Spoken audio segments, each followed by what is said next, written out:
सीधी सी बात। आपको शर्म नहीं आती बोलते हुए? अरे तो आप नहीं, आपको इतनी बौखलाहट की जरूरत नहीं है। एक लाइन का इसका जवाब था कि नहीं, मैं शाहीन बाग खड़ा करने की बात नहीं कर रहा हूँ। नहीं, कोई प्रदर्शन होगा तो हम सड़क नहीं रोकेंगे, हम लोगों को दिक्कत नहीं होने देंगे। एक लाइन का जवाब था। इतनी बौखलाहट क्यों है साजिद रशीदी? अरे सुनो, मैं सुन ही रहा हूँ, मैं सुन ही रहा हूँ। जाओगे मुझे पता नहीं, अब ये जो शब्द आप इस्तेमाल कर रहे हैं साजिद रशीदी, वो शब्द अपने पास रखे रहिए।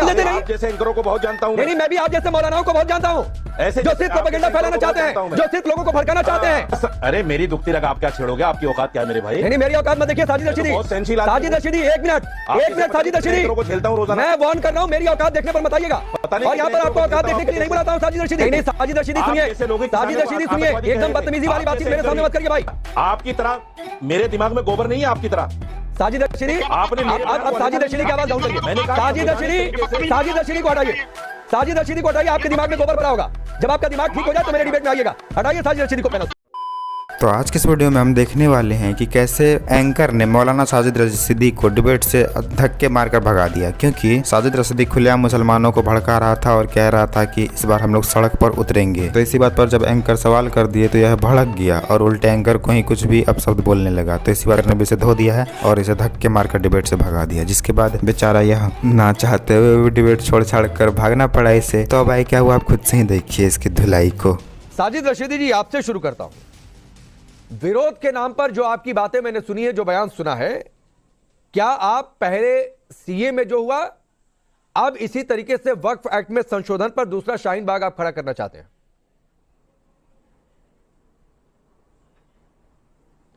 मतलब अगर मैं संवैधानिक तरीके से अपनी कौम के लोगों को आह्वान कर रहा हूं तो शाहीन बाग खड़ा हो जाएगा? नहीं, मैंने तो पूछा ना, आप कह दीजिए कि नहीं खड़ा करना चाहता हूं। बहुत सीधी सी बात है। आपको शर्म नहीं आती बोलते हुए? अरे तो आप नहीं, आपको इतनी बौखलाहट की जरूरत नहीं है। एक लाइन का इसका जवाब था कि नहीं, मैं शाहीन बाग खड़ा करने की बात नहीं कर रहा हूं। नहीं, कोई प्रदर्शन होगा तो हम सड़क नहीं रोकेंगे, हम लोगों को दिक्कत नहीं होने देंगे। एक लाइन का जवाब था। इतनी बौखलाहट क्यों है साजिद रशीदी? अरे सुनो, मैं सुन ही रहा हूं, मैं सुन ही रहा हूं। जाओगे मुझे पता नहीं, अब ये जो शब्द आप इस्तेमाल कर रहे हैं साजिद रशीदी, वो शब्द अपने पास रखे रहिए। आप मेरे सामने बिल्कुल कहने की मत किया करिए। बहुत तमीज से और बहुत संवैधानिक तरीके से मैं अपनी बात कहता हूं।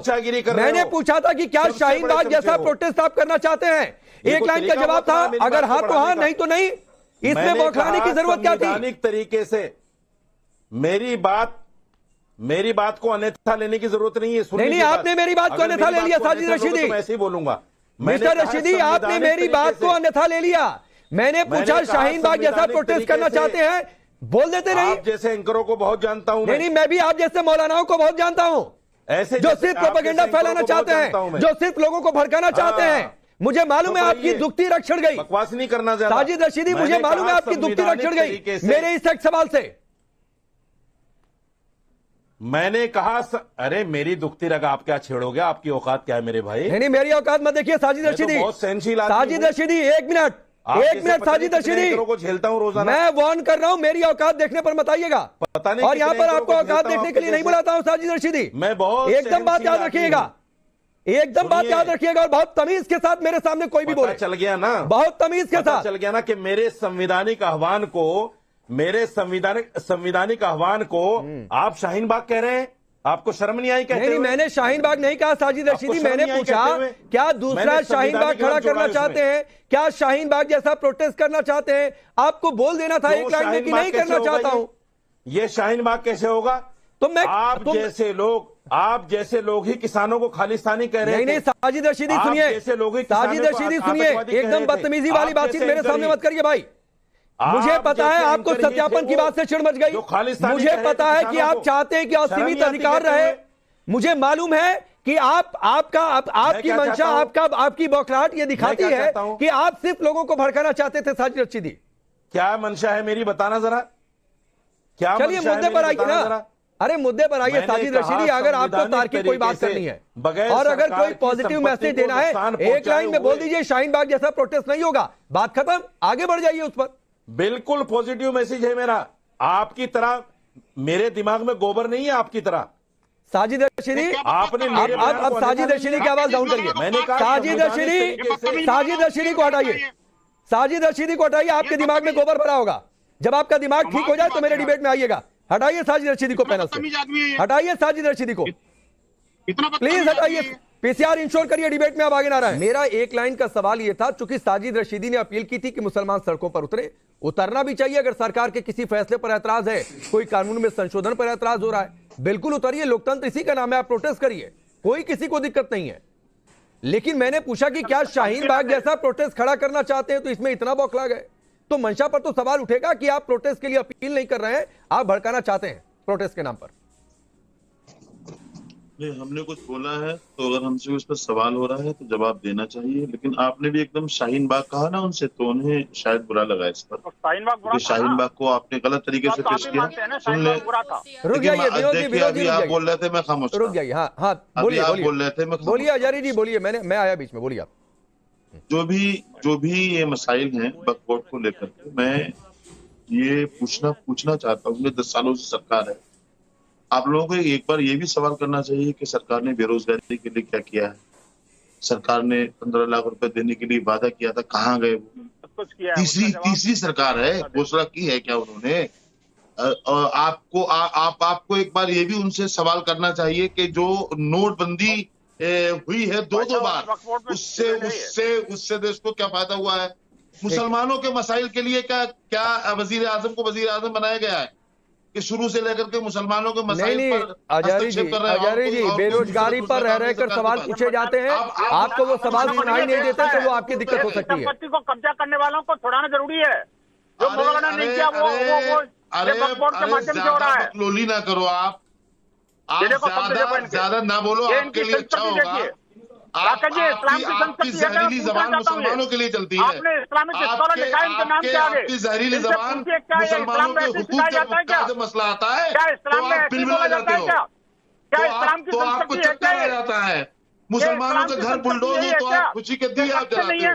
मुसलमानों के घरों के लड़कों को गोलियां मारी जा रही है, आप तमाशा देख रहे हो। मुसलमानों के हुकूक पर डाका, इसीलिए सरकारी नहीं, दिक्कत ये है। मैं 1 मिनट, विनोद जी 1 मिनट। मुसलमानों, अरे हजारी जी सुनिए ना, सुनिए सर, सुनिए। दिक्कत ये है, मुसलमान इतना मत करिए। दिक्कत ये है कि बुलडोजर चलता है, तो सुनिए ना सर, आप अतीक को मुसलमान बना देते हैं, आप मुख्तार को मुसलमान की पहचान बताकर कहते हैं बुलडोजर नहीं चलना चाहिए। आप अयोध्या को उस मोहित खान को मुसलमान बताकर कहते हैं कि उसके घर पर, उसकी प्रॉपर्टी पर बुलडोजर नहीं चलना चाहिए, जो 12 साल की लड़की से गैंगरेप का आरोपी है। तो दिक्कत है आपकी सोच में, इस सोच को दुरुस्त करिए, फिर आपको मुसलमान के घर पर बुलडोजर चलता नहीं दिखाई देगा। हजारी जी राकेश जी सुन ले, तो अभी बुलडोजर पर मत जाइए। मैं हजारी जी, मैं टॉपिक पर आ रहा हूं। 12 साल की बच्ची के साथ रेप हुआ, कौन सा मुसलमान रेपिस्ट के साथ में खड़ा हुआ?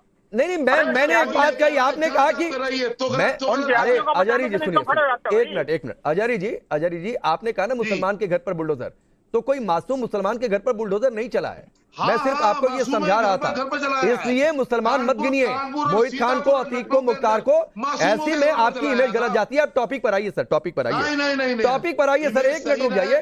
अयोध्या टॉपिक नहीं है, कल हमने डिबेट किया था, फिर डिबेट करेंगे, आपको बुला लूंगा। आपका अयोध्या पर बातचीत करने का मन है, रुक जाइए, सुनिए। हाँ यस, वक्फ बोर्ड पर ही आ रहा हूँ। अब चुप, नाजिया, अच्छा रुक जाइए। नाजिया, आप वकील भी हैं, कानून को हम सबसे बेहतर समझती हैं, मुझे लगता है, जितने पैनलिस्ट हैं। ये बौखलाहट है क्यों? असीमित अधिकार खत्म होने की बात आई इसलिए, या फिर वक्फ बोर्ड दावा करे तो ये तो कोई कह नहीं रहा कि दावा नहीं करे, सिर्फ इतनी सी बात है कि एक बार सत्यापन हो जाए कि ये दावा सही है गलत है, तो सत्यापन की बात पर भी इतनी बेचैनी तो होगी ना राकेश जी, क्योंकि वक्फ बोर्ड एक्चुअली में मुस्लिम सोशल वेलफेयर के लिए बनवाया गया था, लेकिन वो कन्वर्ट हो गया लैंड माफिया में। क्या भारत के लोगों को ये बात पता नहीं है कि रेलवे की 12.9 लाख एकड़ जमीन वक्फ बोर्ड ने हड़प करके रखी हुई है फोर्सिबली लोगों की जमीन 17.99 लाख एकड़ फोर्सिबली हड़प करके रखा हुआ है।